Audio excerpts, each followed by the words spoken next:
MIM chief Asaduddin Owaisi हमारे साथ बात करने के लिए मौजूद हैं। कर लीजिए, मेरी बात सुनिए, जाना है मुझे। कर लीजिए एक साथ। सर जो सबसे बड़ा सवाल अब बिहार चुनाव में एक ये भी है कि अब महागठबंधन में आप लोगों ने कई बार कोशिश की लेकिन वहां से तो जवाब नहीं आया। क्या प्रशांत किशोर जो कि एक नई पार्टी लेकर के आ रहे हैं उनके साथ गठबंधन की बात या उनके साथ जाने की? देखिए, हम जनाब प्रशांत किशोर साहब को पहले से जानते हैं, हमारी उनसे कई मरतबा मुलाकात हुई, मगर बिहार के इलेक्शन के सिलसिले में या फिर हमारी उनसे आखिरी मुलाकात हुई थी जब हैदराबाद में पार्लियामेंट का इलेक्शन हो रहा था।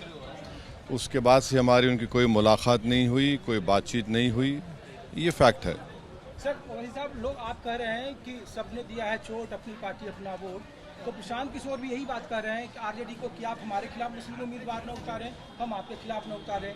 तो लोग पूछ रहे हैं कि ओवैसी साहब के लिए दुश्मन कौन है राजनीतिक तौर पर, भारतीय जनता पार्टी का अलायंस या फिर आरजेडी का अलायंस या फिर वो? देखिए, एक बात सुनिए, चुनाव जब आप लड़ते हैं ना तो पिक एंड चूज नहीं करते। आप जीतने के लिए चुनाव लड़ते, तो जो आपके खिलाफ होगा उसके खिलाफ आप लड़ेंगे चुनाव। बड़ा छोटा इसमें क्या है?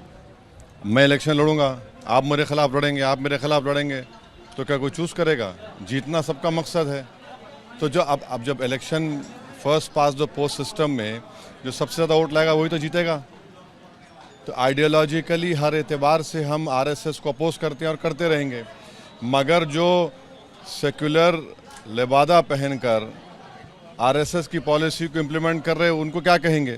सर आप जो मंच से बार बार घुसपैठी और बांग्लादेशी की आप बात खुद कह रहे हैं, बीजेपी भी तो वही बात कह रही है कि भाई ओवैसी साहब जो है अब बांग्लादेशियों और घुसपैठियों को बचाने के लिए एक नया यात्रा क्या बात कर रहे हैं? झूठ पे झूठ बोले जा रहे बीजेपी, और अब उनका कैसेट बजा रहे हैं। 65 लाख नाम वोटर लिस्ट ने निकाल दिया इलेक्शन कमीशन ने, कोई घुसपैठी था उसमें? एक घुसपैठी बैठी है दिल्ली में जिसको बांग्लादेश की जनता ने लात मार के निकाल दिया, उसको भिजा दिया बांग्लादेश।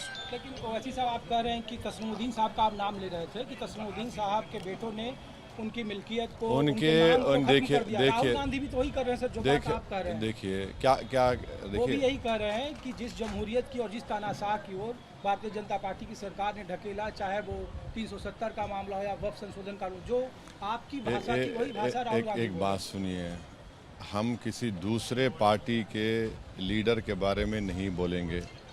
हमसे अगर कोई सवाल है तो आप कर लीजिए, हम जवाब दे देते हैं। नहीं, हाँ, इसमें एक सवाल ये भी है सर कि महागठबंधन की बात तो आप, हाँ, आरजेडी की तरफ से आपको नहीं जवाब आया, लेकिन राहुल गांधी तो कहते हुए फिर रहे कि भाई महागठबंधन एकजुट है, हम सब मिलकर के एक साथ चुनाव लड़े। पूछिए ना, मैं क्या जवाब दूंगा उनके बारे में? एक आखिरी सवाल, अच्छा, क्या कोशिश है सर?